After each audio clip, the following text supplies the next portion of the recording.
Please don't eat me. I'm innocent. I don't want to be eaten. I want to go shopping. I want to go to the mall. I want to see sunny skies. Please don't eat me, please. I don't want to go in the pot. Please don't put me in the pot, please. Please. I'm sorry, Petey. We're hungry and you're delicious. Hi, SonicBlu Darkfold here, and today we're going to be cooking with crawfish. Like my little friend Petey here, which is going to be in that pot in 2 seconds flat. 1, 2. Ah! Oh, it burns! Shut up! He shall scream no more. Anyhow, I have a whole pot full of crawfish here. And those of you down in Louisiana are going, now he's cooking me some crawfish. Makes me wish to go up onto Ohio so I can take them from him. No, nobody's going to take my crawfish away. And they are just about ready too. I only just threw Petey in there. He was boiled up, but now I got to throw him back in there to heat him back up. And the funny thing about crawfish is there are so many ways to dissect and disassemble, peel, and eat crawfish. Now, a lot of people when they eat an entire crawfish will start with the tail, and they'll peel off the tail, and then they'll take the head off, and they'll start sucking on the juices that are in the head and suck out the eyeballs. And then they'll break apart the claws and get after the meat that's in the claws. Well, that's all fine and dandy if you're just going to pop them in your mouth, peel them, eat them. But today we are going to make a special kind of dish for all of you Louisiana fans out there, especially out there in New Orleans, Louisiana. We are making crawfish etouffee. What is crawfish etouffee? Well, it's kind of like a gumbo, only with crawfish, cream of mushroom soup, and diced tomatoes. And we are going to also include a special bonus recipe of showing you how to make fried okra. This is an okra, and we have 13 pods of okra ready to be cut and deep fried. Over here in this skillet we have an entire large yellow onion, or you can use sweet onion. Sweet onions are good for caramelization, and that's what we got in there right now because we really want these onions caramelized. What we're also going to add is 3 cloves of garlic. So let's add 3 cloves of garlic, or 4, 3 or 4. You know how much garlic you like and how much you don't like. And we are going to add vegetable oil to the mix. Vegetable oil will be enabling your vegetables to saute. Now, other vegetables to include, which we don't have, and one ingredient I don't like. Like I said, I wish I could do the trinity of flavor from Louisiana, but I can't because one of them makes me gag. It's the peppers, and I cannot do anything with peppers. So, the other ingredient would be diced celery. About 2 stalks of celery would also be going in there with our onion and our garlic and the peppers. But since I can't stand peppers and we don't have any celery, we're just going to have to make do with the onion and the garlic and just throw that together in a skillet and let that saute with the oil, the garlic, and everything in it. Now, while we're getting ready to saute that, let's add our seasonings to the vegetable mix, starting with a 1/4 teaspoon of salt, or you can add it to taste. You know how much or little salt you like. That's a little less than a 1/4 teaspoon, but that'll work. And pepper. Oh yeah. Nothing beats fresh ground pepper. I'm surprised I still have peppercorns in this thing as many times as I use this. But it holds a lot of peppercorn. So put in as much salt and pepper as you feel you need to. Get it all in there. Yeah, that should be good enough. Pepper. We're also going to be adding the I Ching of all Cajun foods, cayenne pepper. We're going to need a 1/4 teaspoon of that, so slap that stuff on in there.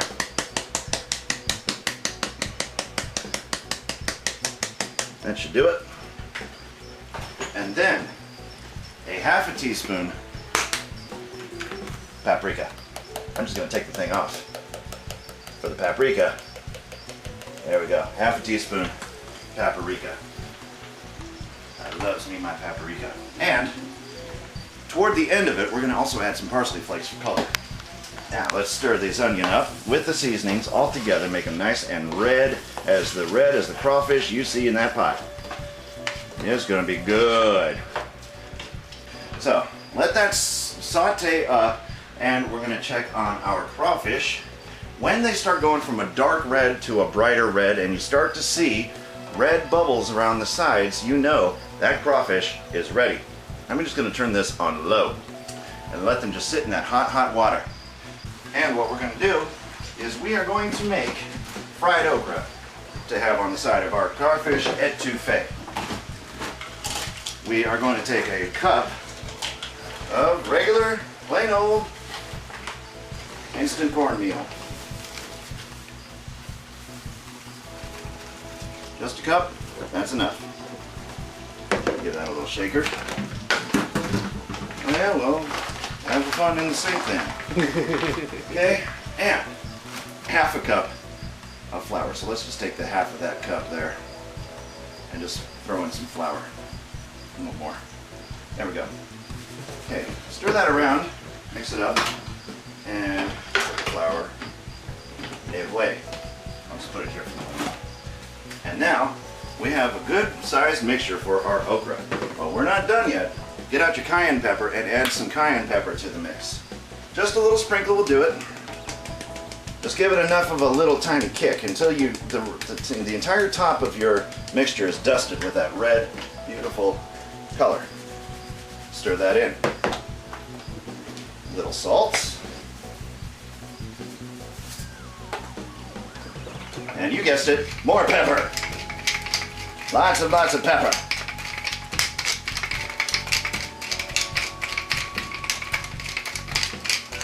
Okay, and there you go. You are now ready to make fried okra. But we need the eggs. So join us as we grab a couple of eggy weggies in here. And I'm running out of eggy weggies. What is happening to all my eggy weggies? Just one egg will do you. Well, I had to make something a couple of days ago due to my medication. You stole my eggy weggies? You owe me. Yes, I owe you 2 or 3 eggs. You owe me a lot more than that, but who's counting, right? Oh, what you... I don't think you're... Yeah, I don't think you would need to count on how many. Oh, I smell food. What do you smell? I'm smelling food. I can't wait to get at this stuff. Grab a bowl to beat your egg, and beat it good, because it's done something really bad and horrible, and it needs to be punished. So, like a bad stepfather, get out a fork. Like a bad stepfather, really. And just beat that egg until it thinks about what it's done, and you feel that it's now time for it to come off of its timeout. Make sure your egg is fully mixed with the yolk and the whites.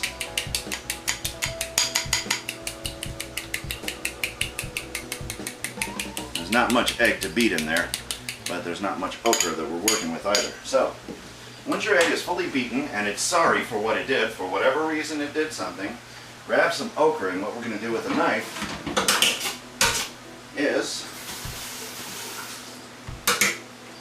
we're going to first cut off the tip and cut off the stem until you're left with the shaft. Yep. Then just cut, and it's going to be slimy. Cut like this into 1/4 inch sized pieces, like so. There you go. Cut okra. It's easy. Let's do that one more time. Cut off the tip, cut off the stem. You're left with the shaft, and your wife got the elevator. Now just continue cutting your okra until... Oh, that one fell apart. How dare you? Until all of your okra is well cut. We are using 13 of these okras, and we're going to make quite a bit of cut okra. Because what would be a Louisiana meal without cut okra fried on the side? And we're going to fry it in our cast iron skillet. That's going to be interesting. Well, we can It actually is. help this out by doing 2 at a time. That would be a good idea. That way we can speed things up a little. We can speed things up a little bit. What do you say we really speed things up a bit? Fast forward!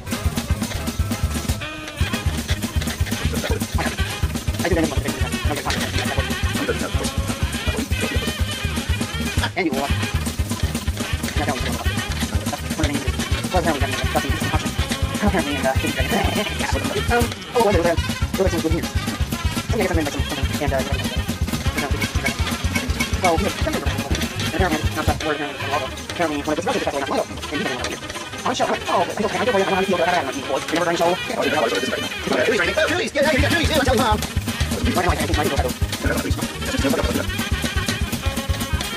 There we go. It's cut. Woo! Man, I never cut so fast in my life. I'm surprised I still have fingers. Let's go over here. There we go. Caramelized and brown. When that spoon is hot. Yeah, we want this well done. That's good. That is a little bit longer than I expected, but still, oh, so good. Now, what we're going to do now is we're going to drain all that off and get rid of all that excess oil. First, we got to make sure there's nothing in the sink, like a green onion, which I have no idea what I was putting there. Okay, get out your colander, and then drain off your sauteed ingredients, and then shake it until all the oil is down the sink. And pop your skillet back because you're going to need it. It's alright to have some, because that's where your flavor is going to be too, in that oil. Grab it and pop it right back in there.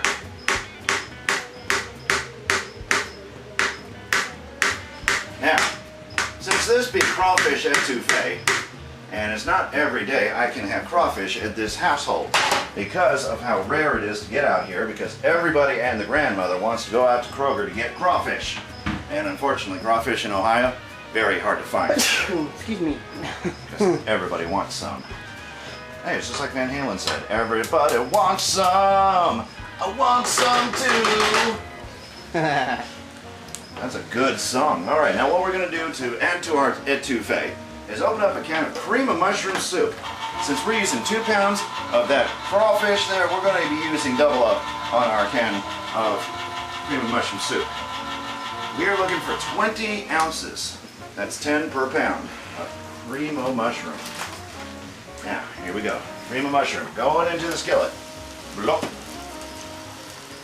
Now, some people will tend to use the stock that they use to cook their crawfish. And that's fine too, you can do that as well. But they usually leave out the cream of mushroom soup. Now, the thing about Louisiana cooking is you will find dozens of different recipes for the same dish. And this is no exception to the rule. Now, what we're also going to open are 2 cans of diced tomatoes. Now, I am using just the regular old diced tomatoes with roasted garlic and onion, so that's going to be more garlic and more onion flavor going into our etouffee. Make sure they're drained, so drain out all the juices from your cut tomatoes. That should be good enough. Alright, quickly now because I'm on fire. Not me, mind you, but my food will be. Okay, I'm going to just leave that off. Okay, it's a little bit of an eyesore, folks, but the trash can lid is now off. Alright, now open up your other can, because we're going to need 2 cans. Remember, 2 pounds, 2 cans. Otherwise, it's 1 pound, 1 can, and a 10 ounce of cream of mushroom. Now, drain off the juice. And there you go. Garlic and roasted onion tomatoes. Take your spoon and mix all this up good. This is going to be the base of your etouffee. Now, this is the first step in making etouffee. Mix that up real good. Stir that a little bit more. Alright. Now comes the hard part, and we're going to put this on a very low flame. You know why? Because we're going to take all of our crawfish here, drain it off into a colander. Speedy, no! Oh, you know what, too? If you can, too, and I should have thought of this before, save this as stock, because this is shellfish stock, and this is good stuff, too. So, put in the jar underneath, colander over it, So this is and gonna grab an oven mitts because those handles are hot. This is gonna be interesting to see on how this is gonna work. Yep, just takes precise balance to get this pot of crawfish into the colander without making a humongous mess. And this is why I say use oven mitts. Very carefully pour your water into that jar.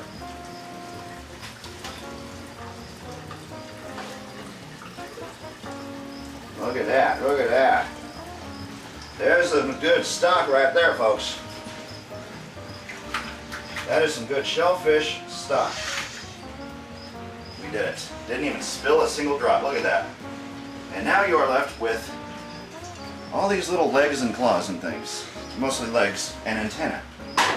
Alright, turn this off because we no longer need it underneath our pot. All we needed to do was boil that up so that we can peel them later. Now, what we're going to do is take our crawfish, take our jar, hot jar, so watch out. Let this cool for a little bit. And look at that stock. That is good shellfish stock. Now, if you want to, you can add some seasonings, mix it up, and even throw in a couple bay leaves in there while it's still hot. Mix it up real good. Take the bay leaves out, run it through a strainer again if you have to, but take the bay leaves out, leave the seasonings in it, and you got yourself a stock that can't be beat because you made it yourself.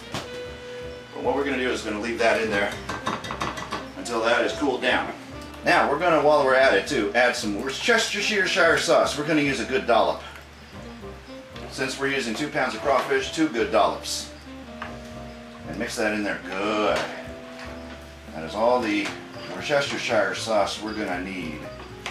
And now it's nice darker because of the brown liquid of the Worcestershire sauce going into our etouffee. What we need to do to make fried okra. And to do that, I'm going to take you away. Let's put you on top here. There we go. And reach for the holy grail of holy grails in your kitchen, the cast iron skillet. All seasoned, ready to go. Take all your okra that you possibly can and get into that bowl and let your okra soak in that egg. And what's going to happen is your egg is going to coat your okra. Maybe we should use 2 eggs in there. Well, we'll find out. Anyway, just do this a little bit. Get your okra nice and covered with the egg. This is called an egg wash. And what it does is it coats your food that you're about ready to coat in egg. The egg is there to keep your coating on. Okay? Now, reach for your mixing bowl. And what we're going to do is going to grab a handful of this okra, shaking off any excess egg. Here we go. A little bit here. Shake as you go. And you can make a ton of okra. This is going to come out good and nice. And the flour is going to help coat your okra just nicely. And fried okra is a good southern Louisiana favorite amongst everybody in Louisiana. It's a nice southern meal that you can't be beat. Just keep on doing that. Get them all covered up in there. Don't worry about it. You'll find them. Don't have to worry about lost okra in that bowl because you'll find it wherever that okra can be. Almost like panning for gold, ain't it, folks? There you go, nice and coated. That's all you gotta do. So with the rest of that oil, we're just gonna toss that right in there because that's just the right amount we need. Okay, there we go. That is it for the vegetable oil. Okra. I'm gonna turn this on to the hot, hot, hot, hot. I don't want to eat torn oven. I'm sorry, Petey, but you're too delicious and I'm too hungry. So, let's show you how to break Petey open. Of course, aka your crawfish. I'm going to start at the tail. What you're going to do is snap the tail back like this. Get a good grip. Ouch! Sorry, Petey. You're just too delicious. Okay, well, put that down. And what you want to do is break away the top couple of vertebrae on the tail, on the shell. Try to do this without breaking your meat because the tail meat is probably the crowning touch in eating a crawfish. Try to extract the top portion of that tail, the outer shell of that tail, and if you need to, break away the second vertebrae if you need to. Looks like we'll have to. Until you can reach the meat of that tail, try not to break it, and then just pull it straight off. And look at that, it's clear enough you can see it come right up. Set that aside. Now, with the rest of this crawfish, for you Louisianans out there and all the people in New Orleans, that's good. sucking the heads off a crawfish is probably the best thing. Now, once you got that done, you want to open it right like this, right in half. Comes right up like that. And any meat that got left behind in the tail ends up right here. All you gotta do is just pull it from where it reaches the neck and add that to your tail. With the rest of the meat, you can actually eat that too. Just break away the rest of that shell and commence sucking. The purpose of that is to get the very soft, almost pasty-like meat, but not the cartilage and not the little tiny fragments of shell. And it'll just come right off of there. It's very tasty. Now, with this part here, I'm going to take the claws off first because I want to show you the claws as well. Peel those back like that. Snap it right back. See that? Then, some people will pull the legs off, but not me. I'll just dive right in. That is good meat right there. Nice and chewy. Oh, crunchy too. Claws right off and then just get rid of it. Now, let me show you the claws. A little bit of meat there. Really good. Now, you want to break this part off. Just like that. Being very careful. There we go. Give it a little suckle because there's a little meat on there. Now, with the bottom part of the claw, you want to break that. Or any part of the claw that has the meat attached. Usually it's the bottom. I think that's the top one. Oh, wait a minute. That is the bottom. Or that is one of the claws. Break one of the claws hard. Trying to be very careful not to lose the claw meat. Here it comes. Yep. There it is. Now, there's a little cartilage in between the meat. You just take and with both fingers, look, it came off, didn't it? Let me show you the cartilage in between. I'll just put the claw meat over here. If I can get to it. There it is. There it is. Right here. Usually it stays attached, but this time it didn't. Maybe in the other claw I'll get lucky. But see that? You don't want to eat that. That little cartilage there, because you can't eat that. Set that claw meat aside. There's not much to it, but that's how you get into a crawfish from start to finish. And this thing's good. Now what do you say we take all of this tail meat that we've extracted,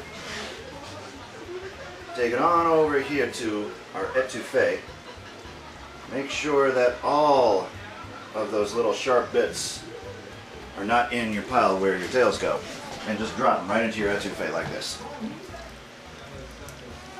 Stir it in, stir it in. We're only going to let this cook for about no more than 10 minutes on medium heat. No more than 10 minutes, and then we're going to add a couple of bay leaves and our green onion. Going to cook it for another 5. Because green onion don't take very long to cook at all. And just mix all that around. You're going to have crawfish etouffee before the sun goes down, I guarantee. But you got to get a good early start in order to peel those things because it takes a while. Okay, let that cook up, and I'm going to go over here to my cut okra. We are ready to go with the okra, so without further ado, let's give this a final shake. And being very careful, drop it into your cast iron skillet like that. There's little pieces right here and there. You could also use a deep fat fryer if you got one of those, but I'm using my cast iron skillet for this. Now, while we're at it, you can make these slices as big or as little as you want. Probably the bigger the better. You're probably looking for about like that size, maybe even a little bigger. Like that. Like that. Nice big slices, because usually for Mexican food, your topping on your tacos and your burritos, you kind of want to cut them smaller. But since this is going into an etouffee, and you want to taste the green onion, and you're going to let it cook for a while, cut your pieces a little longer than what you would in a Mexican dish. Just like that. And when you get down to the strong bits, that's going to be a lot of green onion there.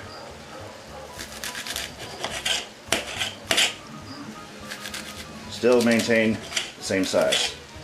That's going to give you a nice oniony flavor when you get biting down into it. Until you get down to about there. Discard the roots. Okay, that is ready for the green onion. So let me toss that on there real quick. Take all your green onion and just toss it on the top of there. Just like that. Now you want to save some onion on the side for garnish. Just stir this in. Stir this in real good. Stir it in real good. Make it all nice and flavorful. But you're not going to cook this for very long once you add the green onion. Now, I forgot to add bay leaves. So, what we're going to do is let this cook for 5 minutes. That look good. Look at that. 1. We're going to need 3 bay leaves on this one for this size. 2, 3. Remember, don't forget to take those out of there before you serve it. We are going to use these paper towels to drain off that okra. So, let's go ahead and fish this okra on out of here. That look good okra. Look at that. Look at that beautiful okra. That's as easy as 1, 2, 3. Don't require much cooking time. It's really good. I prefer fried okra over fresh okra because I love okra when it's fried. Reminds me exactly of fried zucchini. Okay. This smells good. That smells real good. There you go. And finally, that. Oh man, that smells awesome. I love me some okra, and you will too. Too bad they're too hot right now, or else we could always try one. Yeah, pat them down with a towel. Make sure they're all dry, because you don't want these soggy. No, sirree. No. Don't want soggy okra. That is faux show, faux shizzle, faux show. Yeah, that's going to be hot. Now, it might not be hot on the outside, but when you bite into it, it just might be hot on the inside. You try to make sure that your plate is safe. Okay, that's good, that's good. You're good. And there's the finished result, folks. Etouffee, chicken rice, and fried okra. You might notice a few of the fragments of cornmeal that did not get cooked. That's all right, that's all right. Leave that in for flavor. What we're going to do is garnish the top of that up with some good old green onion over the top of it like that. Just kind of string it across like that there. Just like that. Give me some over here too. On top of it with parsley to make it look good. And there you have crawfish etouffee. Now there are practically millions upon millions of different recipes each Louisianan has that does not match the other. Don't let anybody tell you that your recipe is wrong. As long as it tastes good, you're eating good, and you prepare it the right way that it needs to be prepared, then that's all that matters. And I'm going to dig in to first taste some of this here, crawfish etouffee. And I got a good piece of crawfish tail. You can see that on the top there. Let's see if I can grab after a tomato. There it is. It's going to be hot, because it just came off of that stove top. I'm losing stuff. Losing stuff. There we go.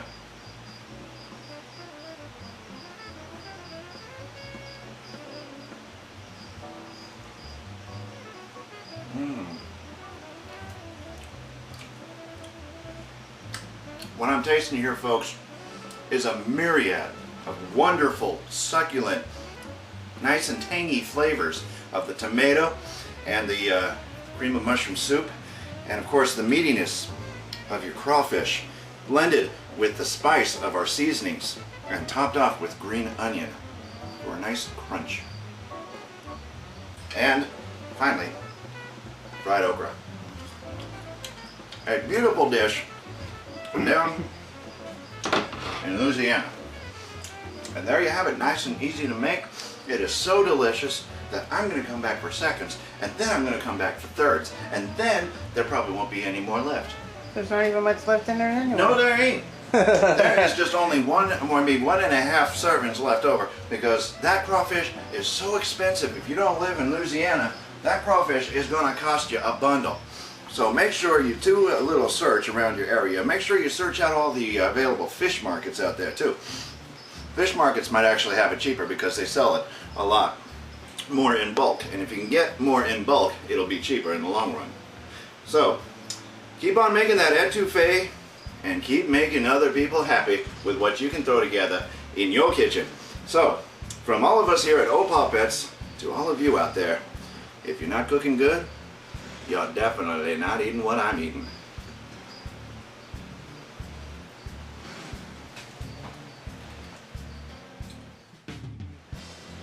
Perfect. Now,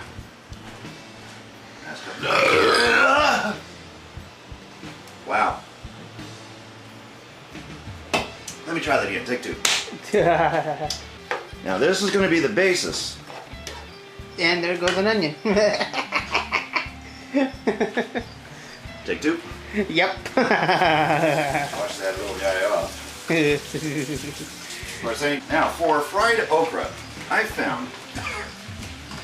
I think I inhaled some of that cayenne pepper. That'll do it. Oh, Take yes. 2 on, or take 3. Take 2 on that part since there's Yeah. a difference in. Okay, now I picked up some flour as well. I hope I did. You never have too little flour. Oh wait, hello. That's where the cup went. I only used a half a cup of that stuff. I'm supposed to use a cup of that and then half a cup of flour. Let's start that over again. Oops. So, make sure you add, that's 2/3 cup. Okay? Glad I saw that.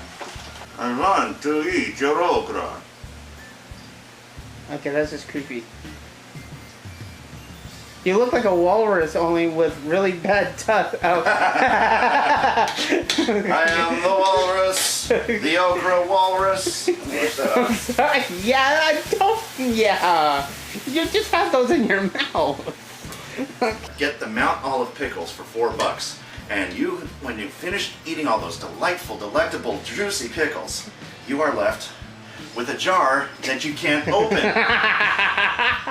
Well, there's another blooper reel right there. You can't even open it up. Squeeze. I'm gonna cheat.